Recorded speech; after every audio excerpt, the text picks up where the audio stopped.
Hola amigos, un gusto de saludarlos nuevamente y de poder compartir una lección más de este curso sobre el Apocalipsis. Estamos llegando a un momento sumamente interesante de este estudio porque hemos venido analizando las más grandes profecías del Apocalipsis. Y si alguno de ustedes es la primera vez que están viendo esta página, les recomiendo, les aconsejo que vayan a la primera lección del Apocalipsis a fin de que puedan entender todas las cosas que ya hemos venido estudiando. Todo curso necesita comenzar desde la primera lección, ¿verdad? Cuanto más si se trata de estudiar la palabra de Dios. Así que si están encontrando esta página, pues vayan al comienzo de la lección y si hay preguntas, si hay alguna opinión, alguna cosa que no les haya quedado claro a los que ya vienen estudiando este curso, ya saben, tienen la página disponible para ustedes. Suscríbanse, hagan preguntas, inquietudes, pedidos de oración y con gusto habremos de tener en cuenta todas esas cosas que ustedes nos quieran dar a conocer a través de esta web. Y como siempre hacemos antes de estudiar una lección, le pedimos a Dios que nos dé sabiduría. Hagan eso también cuando ustedes estudian en sus casas. Nunca abran este precioso libro sin oración, porque cuando abrimos este libro, es Dios el que nos está queriendo enseñar algo. Él es nuestro maestro y necesitamos obviamente de su dirección. Por eso los cristianos acostumbramos a orar antes de abrir este maravilloso libro. Vamos a hacerlo. Querido Dios, gracias te damos porque nuevamente estoy junto a mis amigos para estudiar una lección más del Apocalipsis. Pedimos entendimiento y sabiduría y también pido una bendición por cada uno de estos amigos que en cada lección nos están acompañando para disfrutar juntos de esta aventura profética. En el nombre de Jesús, amén. Bueno, vamos a abrir el Sagrado Libro para tratar un tema que tiene que ver con quiénes habitarán la santa ciudad de Dios, es decir, el reino de los cielos. Estudiamos en la lección pasada acerca del capítulo 11 de Apocalipsis, acerca de esos dos testigos, el Antiguo y el Nuevo Testamento, que habían sido silenciados por 3 años y medio, dice la profecía, que ocurrió en Francia, y que luego estos dos testimonios, que son la palabra de Dios, Antiguo y Nuevo Testamento, comenzaron a pregonar la verdad en una forma realmente maravillosa, tal como estaba predicho.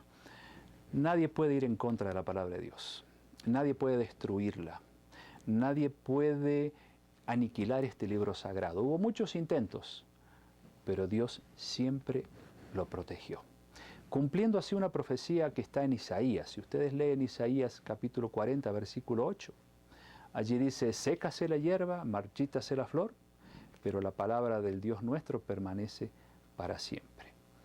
Así que lo que sí lograron hacer muchos hombres es distorsionar las enseñanzas de la palabra de Dios. Eso sí se puede hacer y está profetizado en muchas partes que habría quienes harían tal cosa.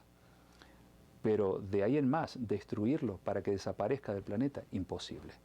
Dios la ha protegido hasta nuestros días para que sea nuestra luz, sea una lámpara que alumbre el camino de nuestra vida para que encontremos la verdad y vivamos con alegría esa verdad que nos libera de la esclavitud del error y nos da una vida nueva y nos ayuda a vivir con esperanza, con paz, con seguridad y a dormir tranquilos. Así que, cuántas cosas hermosas tiene la palabra de Dios. Y a veces las perdemos porque no hay quienes nos enseñen a descubrir las maravillas que hay aquí adentro. Pero ustedes y yo hemos tenido la oportunidad a lo largo de este curso de aprender muchas cosas maravillosas y cuánto bien nos han hecho espiritualmente. En Hebreos capítulo 11, versículo 16, dice San Pablo ahí, pero anhelaban una mejor, esto es celestial, por lo cual Dios no se avergüenza de llamarse Dios de ellos, porque les ha preparado una ciudad. Habla aquí de los héroes de la fe. Todo el capítulo 11 de Hebreos habla de los héroes de la fe del Antiguo Testamento, y dice que a ellos les ha preparado una ciudad. Y si nosotros nos convertimos también en héroes de la fe, es decir, en personas que somos fieles a lo que Dios nos enseña, obviamente también tendremos como recompensa esa ciudad de la cual el Apocalipsis habla con tanta claridad, que vendría a ser el reino de los cielos. Y el reino de los cielos, amigos, no es un lugar donde la gente va y se para sobre una nube y toca un arpa ahí eternamente. ¿Han visto esos dibujitos? Nada que ver. El reino de los cielos es un lugar maravilloso, paradisíaco, donde los hijos de Dios disfrutarán por la eternidad de tantas maravillas que Dios ha creado. No solamente ahí, sino que podrán recorrer todo el universo. Así que no hagan caso a esos dibujitos productos de la ignorancia. El reino de Dios es realmente el lugar donde ustedes y yo quisiéramos estar para vivir eternamente, sin sufrimiento, sin dolor, sin muerte, así como Dios lo ha prometido en tantas partes, especialmente en el Apocalipsis. San Juan capítulo 14, versículo 1 al 3. Allí Jesús habla a los discípulos y a nosotros hoy, porque también somos sus seguidores, y les dice lo siguiente: no se turbe vuestro corazón. Creéis en Dios, creed también en mí. En la casa de mi Padre muchas moradas hay, si así no fuera yo os lo hubiera dicho. Voy pues a preparar lugar para ustedes o para vosotros. Y si me fuere y os preparare el lugar, vendré otra vez y os tomaré a mí mismo, para que donde yo estoy vosotros también estéis. Una promesa que Jesús hizo de que Él se iría al cielo después de su resurrección, pero a preparar lugar para ustedes y para mí. Y luego Él vendrá para tomarnos y llevarnos allá y darnos la vida eterna. Segunda de Corintios 12, 1 al 5, allí se registra una visión que San Pablo tuvo acerca de ese lugar maravilloso que Dios está preparando para ustedes y para mí. Vamos a leer Segunda de Corintios capítulo 12, versículo 1 al 5, donde San Pablo dice así: ciertamente no me conviene gloriarme, pero vendré a las visiones y a las revelaciones del Señor. Recuerden que San Pablo era profeta también. Conozco a un hombre en Cristo que hace 14 años, si en el cuerpo no lo sé, si fuera del cuerpo no lo sé, Dios lo sabe, fue arrebatado hasta el tercer cielo. Aquí se está hablando del mismo San Pablo, que a través de una visión fue llevado hasta el tercer cielo. Es decir, amigos, la Biblia nos enseña que hay 3 cielos. El cielo que vemos todos los días, el cielo donde está el sistema planetario y el cielo donde están las estrellas, las galaxias y donde está el reino de Dios. Y conozco a tal hombre, si en el cuerpo o fuera del cuerpo no lo sé, Dios lo sabe, que fue arrebatado al paraíso, donde oyó palabras inefables que no le es dado al hombre expresar.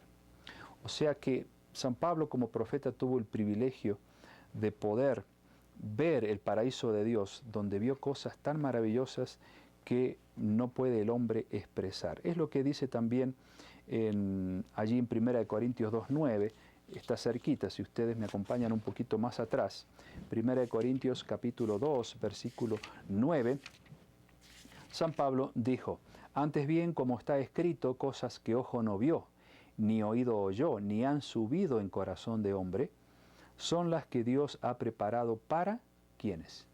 Para los que le aman. Es decir, si ustedes aman a Dios, entonces tienen de parte de Dios un lugar especial que Él está preparando, donde hay cosas que ojo humano no ha visto, ni ha oído, ni han subido en corazón de hombre, es decir, que mente humana no ha comprendido, no llegamos a comprender, porque son maravillas que Dios está reservando para los que le aman.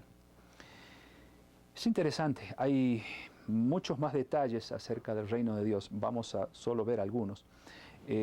Por ejemplo, en Apocalipsis capítulo 21, se nos habla en este capítulo acerca de lo que va a pasar en el reino de Dios y luego en la tierra nueva, obviamente, porque el reino de Dios se va a establecer en la tierra después de esos 1000 años en que el pueblo de Dios esté en el cielo, como ya hemos estudiado. Y después que San Juan ve la santa ciudad descender aquí a la tierra, habla de las medidas que tiene esta ciudad de Dios.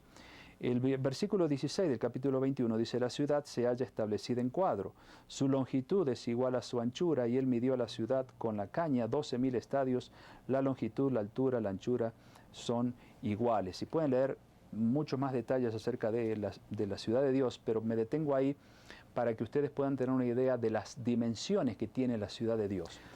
Si leemos entonces este versículo 16 nuevamente y vemos los detalles de la medida de esta ciudad, traducida esa medida, tendríamos entonces que la ciudad está establecida en cuadro y mide 2.160 kilómetros aproximadamente de cada lado. O sea, San Juan no está hablando aquí de una ciudad como nosotros conocemos, ni aún de la ciudad más grande que pueda existir en este mundo, sino de una ciudad extremadamente grande porque tiene 2.160 kilómetros de cada lado. Tan grande es esta ciudad de Dios que podrían vivir allí 10 veces el total de la población mundial.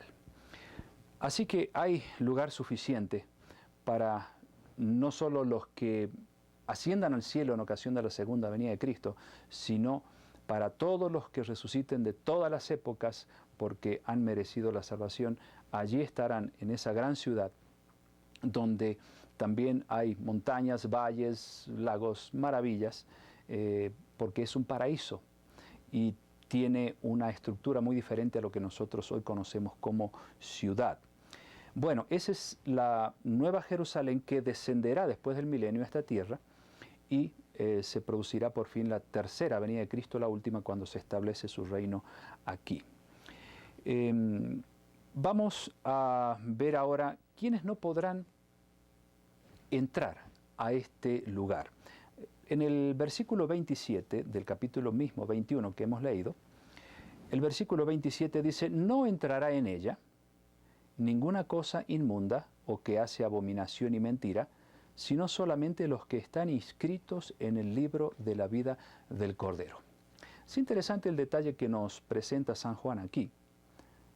En ella, en el reino de Dios, en esa gran ciudad maravillosa, que Apocalipsis 21 la describe con detalles hermosos, que ustedes pueden leer después, no va a entrar ninguna cosa impura o que hace abominación o mentira, sino el que está anotado en el libro de la vida. Podrían ustedes preguntarse, bueno, pero ¿cómo sé yo que mi nombre está escrito en el libro de la vida? Porque es una condición clave para estar allí. Bueno, vamos a ver entonces qué debemos hacer para estar anotados en el libro de la vida y por qué se necesita estar anotado en un libro así. ¿Quiénes más no podrán entrar? Leamos el capítulo 13, versículo 1 y 8 de Apocalipsis. Vamos a ver quiénes no y después quiénes sí podrán entrar. Capítulo 13, versículo 1. Vamos a leer directamente el 8. Y la adoraron todos los moradores de la tierra cuyos nombres no estaban escritos en el libro de la vida del Cordero que fue inmolado desde el principio del mundo. O sea, aquí tenemos otras personas que no van a entrar al reino de los cielos. ¿Por qué? Porque adoraron, dice el versículo 8, a la bestia, adoraron a este poder que ya lo conocemos muy bien a esta altura del estudio, y por lo tanto su nombre no estaba escrito en el libro de la vida. El capítulo 14, versículo 9 y 10 también dice quiénes no podrán entrar en la patria de Dios. Y el tercer ángel lo siguió diciendo a gran voz: si alguno adora a la bestia y a su imagen y recibe la marca en su frente o en su mano, él también beberá del vino de la ira de Dios que ha sido vaciado puro en el cáliz de su ira y será atormentado con fuego y azufre delante de los santos ángeles y del Cordero. O sea, que los que reciben la marca de la bestia, como hemos estudiado hace muy poco, tampoco podrán entrar en el reino de Dios. Capítulo 20, verso 15, allí también se nos dice quiénes no entrarán en la Nueva Jerusalén, la capital de Dios. Y el que no se halló inscrito en el libro de la vida fue lanzado al lago de fuego. ¿Quieren saber quiénes más no entrarán? Podemos leer el versículo 8 del capítulo 21 también. Dice allí, y quiero que nos detengamos un poquito en este versículo: pero los cobardes e incrédulos, los abominables y homicidas, los fornicarios y hechiceros, los idólatras y todos los mentirosos, tendrán su parte en el lago que arde con fuego y azufre, que es la muerte segunda. De esta muerte ya hemos hablado cuando estudiamos el milenio, ¿se acuerdan?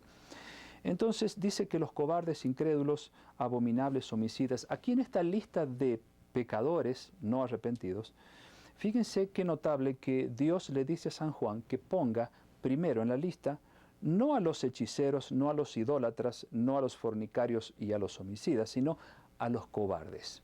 Si humanamente comparamos la cobardía con el homicidio, nos damos cuenta que es peor ser homicida que cobarde, ¿verdad? Sin embargo, para Dios no es así, en el contexto de su palabra y su mensaje. ¿Por qué? Porque ser cobarde para Dios significa no estar dispuestos a hacer su voluntad de acuerdo a lo que Él nos ha revelado aquí. No estar dispuestos a aferrarnos de las verdades maravillosas que hemos estudiado, por temor al qué dirán, o por temor a qué dirá mi líder religioso. Entonces se constituye en un acto de cobardía rechazar a Dios por quedarse tranquilo donde está. Entonces para Dios es peor un cobarde que un homicida. De paso, el homicida puede arrepentirse y puede convertirse en un valiente hijo de Dios. Pero el que es cobarde, porque ha visto la palabra de Dios en su totalidad, las grandes verdades que Dios nos ha revelado, y no las quiere vivir, solo se conforma con lo que le enseñaron en la iglesia de donde proviene, pues es un cobarde. Y por eso aquí figura como primero en la lista. De ahí que los valientes solamente, como dijo Jesús, podrán entrar al reino de los cielos, y Dios nos da la fuerza para poder ser valientes, una fuerza que está impulsada por el amor que nosotros sentimos por Dios. Si no hay amor, no puede haber buena voluntad para hacer lo que Él nos pide. Primera de Corintios capítulo 6, versículo 9 al 11, también allí San Pablo dice quiénes no entrarán al reino de los cielos.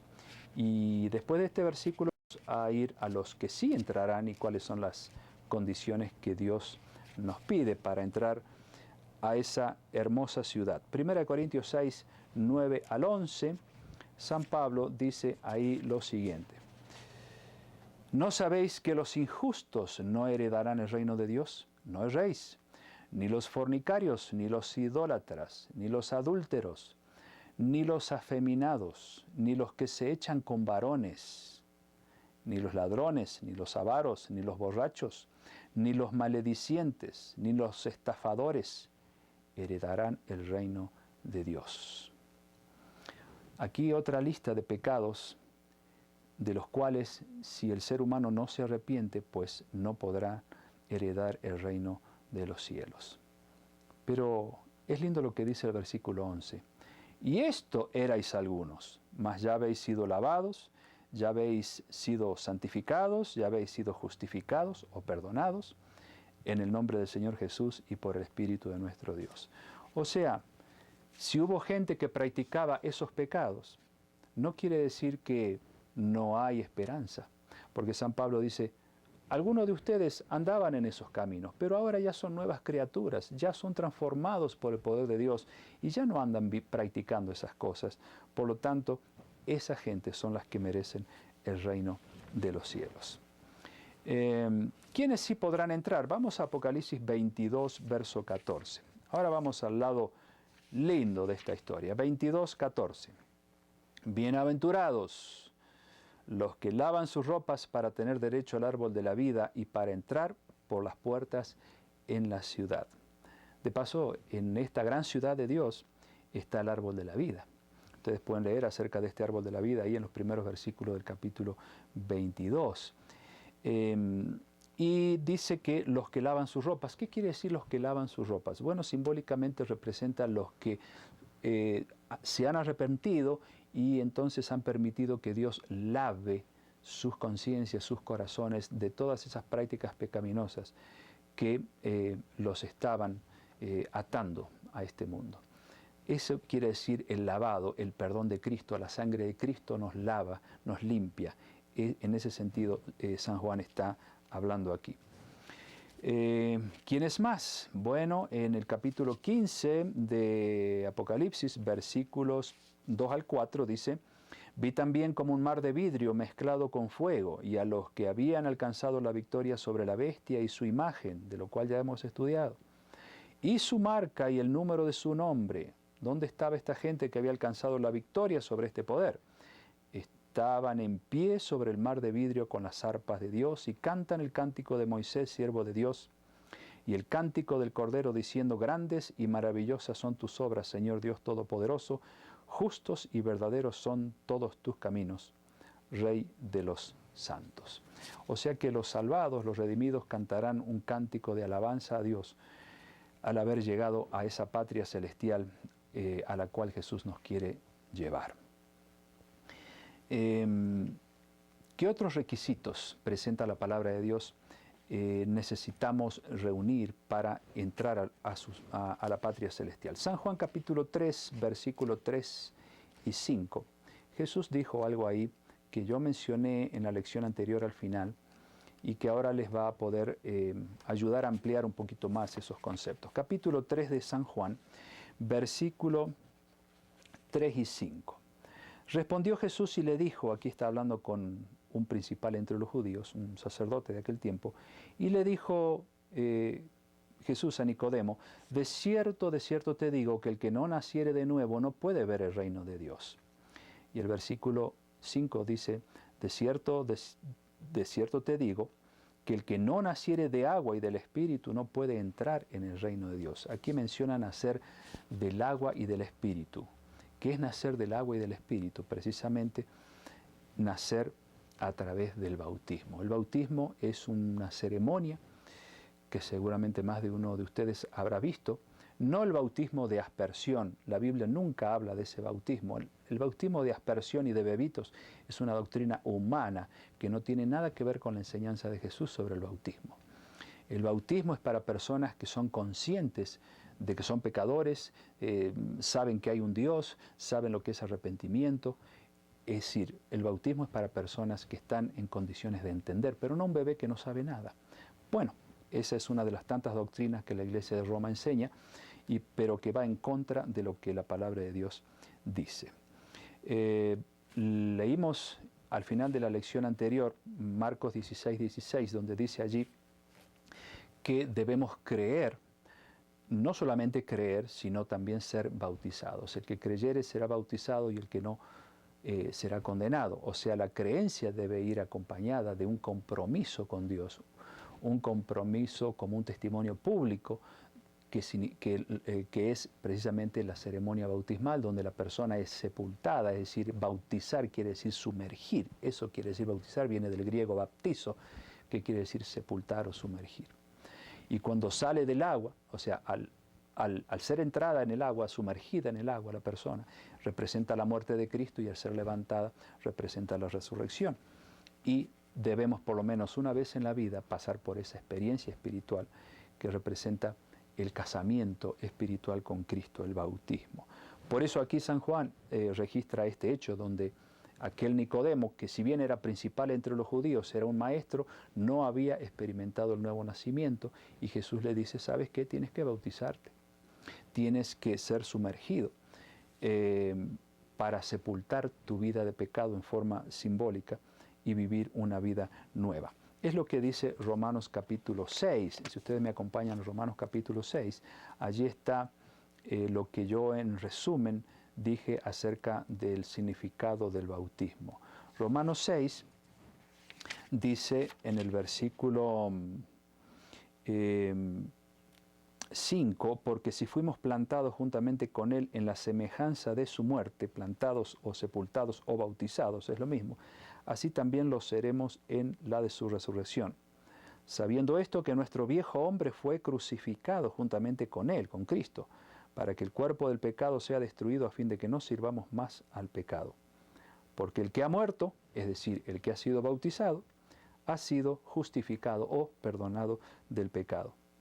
Y si morimos con Cristo, creemos que también viviremos con Él. Es decir, si morimos a través del símbolo que significa el bautismo bíblico, entonces viviremos con Él, tendremos derecho de entrar al reino de los cielos. Por eso es tan importante pensar en dar algún día no lejano este paso tan trascendental en la experiencia espiritual que significa el bautismo. Mucha gente ha dicho: bueno, yo creo en todo lo que Dios me enseña, pero no quiero bautizarme. Es como si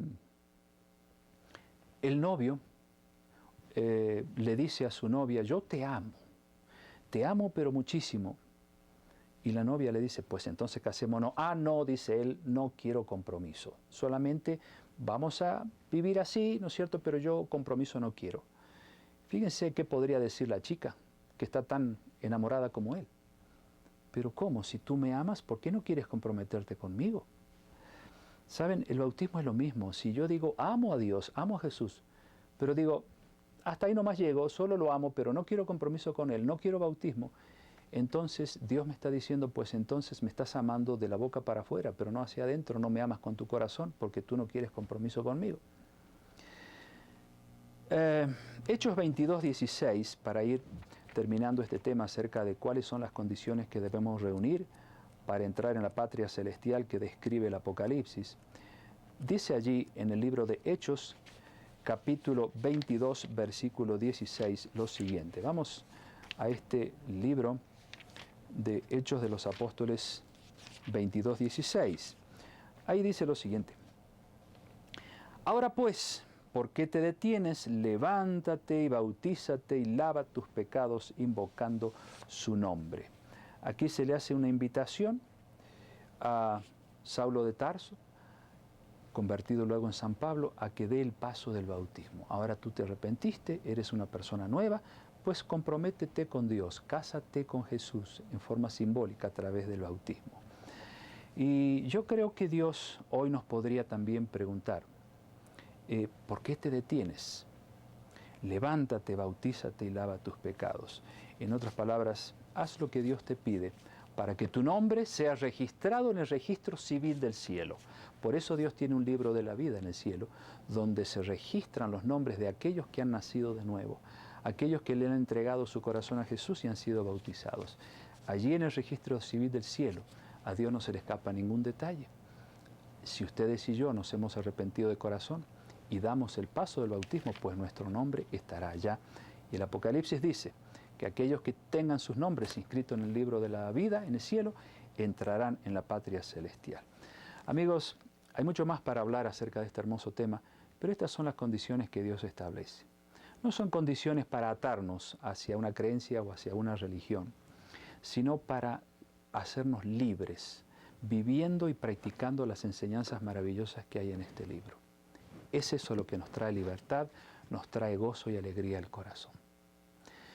Por eso les invito a que ustedes pongan en oración este desafío futuro para ustedes de pasar un día por la feliz experiencia de ser bautizados tal como Jesús fue bautizado, sumergido como un símbolo de morir a la vida vieja y nacer a una vida nueva. Esa vida nueva que seguramente muchos de ustedes ya están viviendo, porque Dios ha ido implantando esta verdad en sus corazones y sus vidas ahora ya no es como antes, ¿no es cierto? Ustedes están viviendo de una manera diferente, con fe, con alegría, con esperanza.